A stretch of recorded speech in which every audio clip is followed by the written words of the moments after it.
Assalamualaikum warahmatullahi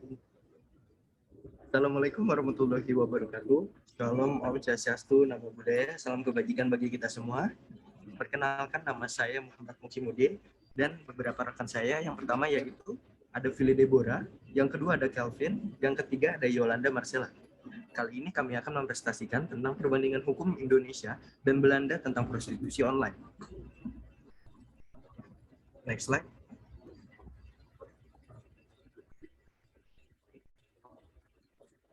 Latar belakang yang kami ambil yaitu yang pertama dari alinea keempat pembukaan Undang-Undang Negara Republik Indonesia tahun 1945 sebagai konstitusi yang tertulis melalui pasal 1 ayat 3 Negara Republik Indonesia tahun 1945 ditetapkan bahwa hukum menjadi salah satu sarana bagi negara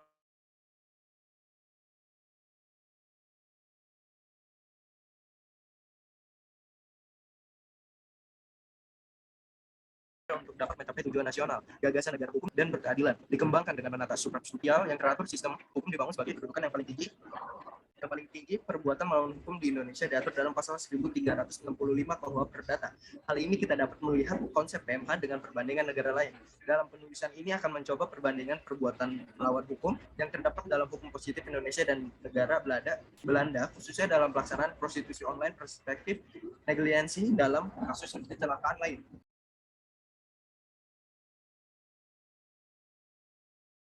Baik, lalu saya akan menjelaskan mengenai rumusan masalah. Kami memiliki dua rumusan masalah. Yang pertama itu bagaimana perbandingan kebijakan hukum terhadap prostitusi online di negara Indonesia dan negara Belanda. Yang kedua, bagaimana sanksi terhadap pengguna dan pelaku perbuatan prostitusi online di negara Indonesia dan negara Belanda. Selanjutnya, landasan teori dan konseptual. Kami ada 3 landasan teori serta dan konseptualnya. Jadi yang pertama itu tinjauan umum tentang komparasi hukum. Istilah komparasi hukum dalam bahasa asing diterjemahkan comparative law. Dalam bahasa Belanda vergelijkend recht lehre. Dalam bahasa Prancis droit comparé.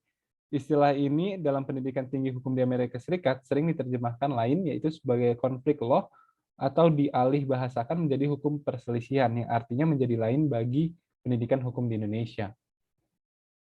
Lalu ada tinjauan umum perbuatan melawan hukum di Indonesia berdasarkan hukum perdata, yang dimana pengertian perbuatan melawan hukum di Indonesia itu adalah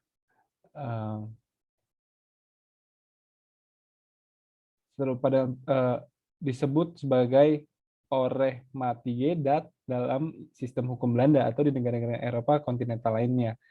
Lalu dari kata ini juga kita bisa mengambil tort yang berasal dari kata Latin torquer atau tortus dalam bahasa Prancis, seperti kata wrong berasal dari kata Prancis wrong yang berarti kesalahan atau kerugian, sehingga pada prinsipnya tujuan dibentuknya suatu sistem hukum yang kemudian dikenal dengan perbuatan melawan hukum ini adalah untuk dapat mencapai seperti apa yang dikatakan dalam peribahasa Latin, yaitu juris pracepta sunt luxes, honeste vivere alterum non laedere sum quique tribuere. Semboyan hukum adalah hidup secara jujur, tidak merugikan orang lain dan memberikan orang lain haknya. Lalu yang ketiga adalah tinjauan umum perbuatan melawan hukum di Belanda, yang dimana dikatakan oleh Rob J.P. Contegen dan Pepita A. Contegen yang menuliskan administrative law regulates the relation between the government and citizen. Public law in both administrative law and penal law, regulatory law confer general rules. Lalu tinjauan hukum perbuatan melawan hukum di Indonesia. Perbuatan melawan hukum diartikan bahwa orang yang berbuat pelanggaran terhadap hak orang lain atau telah berbuat bertentangan dengan sesuatu, kewajiban hukumnya sendiri. Perbuatan pelanggaran terhadap hak orang lain, hak-haknya yang dilanggar tersebut adalah hak-hak yang diakui oleh hukum, termasuk tapi tidak terbatas pada hak-hak sebagai berikut, yaitu hak-hak pribadi, persoonlijke rechten, hak-hak kekayaan, vermogensrecht, hak atas kebebasan dan hak atas kehormatan dan nama baik. Lalu ada yang kedua, tinjauan umum perbuatan melawan hukum di Belanda, di mana PMH menurut pasal 6.1 162.2162 PWW Belanda adalah satu, seorang yang melakukan PMH terhadap orang yang lain dapat ditanggungjawabkan kepadanya harus mengganti kerugian yang telah diderita oleh orang lain. Ini sebagai akibat dari dirinya. Selama tidak ada pembenaran buat perilaku ini, PMH adalah suatu pelanggaran hak orang lain dan suatu tindakan atau kelalaian dalam pelanggaran kewajiban yang dibebankan oleh UU atau dari yang menurut hukum tidak tertulis harus dianggap sebagai kaidah sosial yang wajar.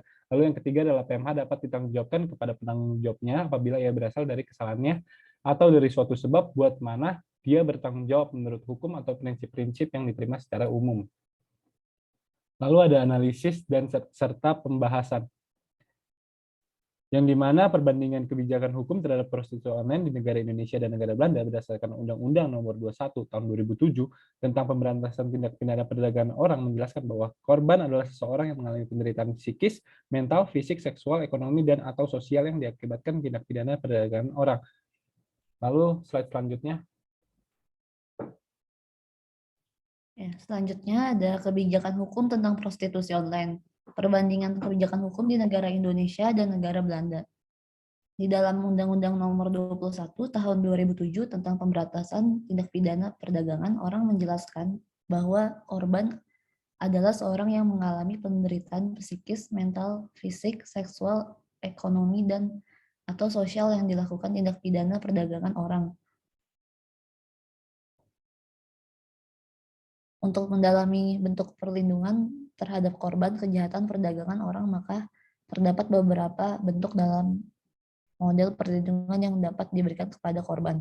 Yang pertama ada pemberian restitusi, rehabilitasi atau pemulihan tubuh atau anggota badan, dan yang terakhir ada pemulangan dan reintegrasi sosial. Next.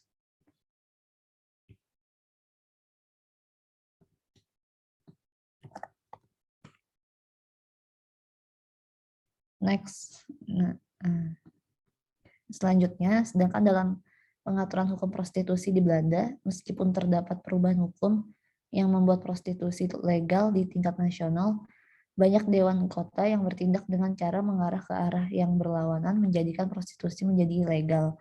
Berdasarkan undang-undang yang melegalkan prostitusi di Belanda, rumah bordil resmi harus memiliki izin yang harus diperoleh dari pemerintah daerah, yaitu dewan kota.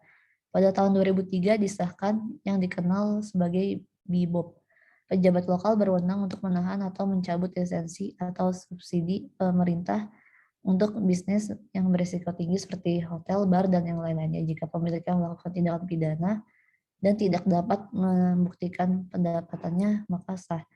BIBOP sendiri mempunyai arti yaitu mekanisme administratif bukan hukum pidana, maka pihak yang berwenang tidak harus membuktikan kegiatan kriminal dan dapat memilih atau dapat mencabut bisnis lisensi hanya berdasarkan dari kecurigaan kriminalitas, kurangnya transparansi dalam masalah keuangan, atau terlihat bisnis yang dapat bisa terlibat dalam kejahatan di masa yang akan datang. Next.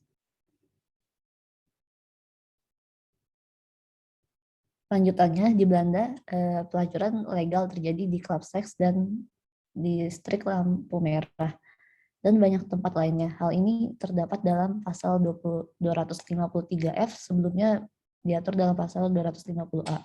KUHP Belanda dirancang untuk membedakan antara prostitusi sukarela dan tidak sukarela. Mereka yang memiliki pekerjaan seks sebagai pekerjaan harus diberikan hak yang sama dengan pekerjaan yang lainnya. Sementara KUHP menghukum mereka yang memaksa atau membujuk seorang masuk ke dunia yang terlarang seperti yang dilakukan dalam prostitusi online. Pemerintah kota terutama harus bertanggung jawab untuk mengatur pekerjaan seks di dalam atasan mereka. Hukum berkisar dari peringatan hingga denda untuk pencabutan sementara atau pencabutan permanen lisensi. Dalam kasus yang melibatkan pelacuran tidak disengaja, pemilik atau operator dikenakan biaya berdasarkan KUHP. Next. Oke, pada sanksinya di Indonesia dalam penegakan hukumnya pada Kitab Undang-Undang Hukum Pidana terdapat pasal dapat menjerat pelaku prostitusi, di antaranya ada pasal 296 dan pasal 506 KUHP. Pasal 296 KUHP digunakan untuk menjerat seseorang atau pengusaha yang menyediakan tempat atau menyewakan tempat kepada seorang untuk melakukan persetubuhan. Namun pasal ini tidak dapat menjerat pelaku persetubuhan tersebut, sedangkan dalam pasal 506 dijelaskan bahwa yang dapat dijerat dengan pasal ini hanya mucikari atau orang yang berperan sebagai perantara atau mencarikan perempuan yang ingin melacurkan diri dan ingin mendapatkan keuntungan dari kegiatan itu. Dari penjelasan pasal 296 dan 506 KUHP jelas bahwa pasal tersebut hanya dapat ditujukan kepada pemilik rumah-rumah bordil, yaitu para germo atau mucikari dan para calo. Melihat kedua pasal tersebut amat sulit diterapkan pada pelanggan, sehingga setiap razia dan penertiban pelajaran oleh aparat negara hampir tidak pernah pelanggaran tersebut ditangkap. Pasal 284 KUHP merupakan pasal delik aduan. Delik aduan merupakan delik yang hanya dapat dituntut karena adanya pengaduan dari pihak yang dirugikan, yaitu korban. Delik aduan bersifatnya pribadi atau private yang memiliki syarat, yaitu harus ada aduan dari pihak yang dirugikan. Sanksi di negara Belanda, pelacur legal terjadi di klub seks dan distrik lampu merah, sementara banyak pemerintah daerah melanggar prostitusi tingkat jalan. Yang lain telah menetapkan zona untuk prostitusi tersebut dengan tempat parkir atau pekerjaan seks dan klien untuk bertemu, dan ruang tunggu atau pekerja seks untuk bersosialisasi, mendapatkan informasi kesehatan, dan jarum dan kondom baru. Pasal 293F KUH Belanda dirancang untuk membedakan antara prostitusi sukarela dan tidak sukarela. Mereka yang memilih pekerjaan seks sebagai pekerjaan harus diberikan hak yang sama dengan pekerjaan lain, sementara orang-orang memaksa atau mengeksploitasi pelacur harus dihukum berat, hukuman penjara hingga 18 tahun dan keadaan buruk. Melalui pasal 151A Undang-Undang Pemerintah Daerah Gemeentewet, Kota Madia adalah mampu mengadopsi peraturan yang mengatur kriteria untuk mengatur komersial kesempatan untuk melakukan tindakan seksual dengan atau untuk orang ketiga terhadap pembayaran, dan dengan demikian dapat mengejar kebijakan perzinahan lokal sehubungan dengan jenis kelamin bisnis, sehubungan dengan prostitusi anak di bawah umur. Sejumlah pasal cukup signifikan di samping pasal 273F KUHP Belanda, pasal 248B KUHP Belanda memberikan perlindungan kepada anak-anak yang berusia 16-17 tahun.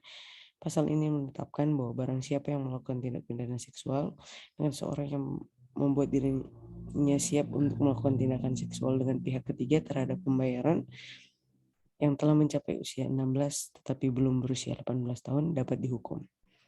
Kesimpulan, perbandingan hukum antara Indonesia dan Belanda terhadap aturan hukum tentang prostitusi online memang lumayan jauh berbeda. Indonesia dan Belanda memang mengenal civil law, tetapi sifat negara berbeda. Pemberlakuan aturan hukum Indonesia jelas lebih ketat dalam hal prostitusi online, sedangkan Belanda merupakan negara yang bisa dibilang bebas. Next.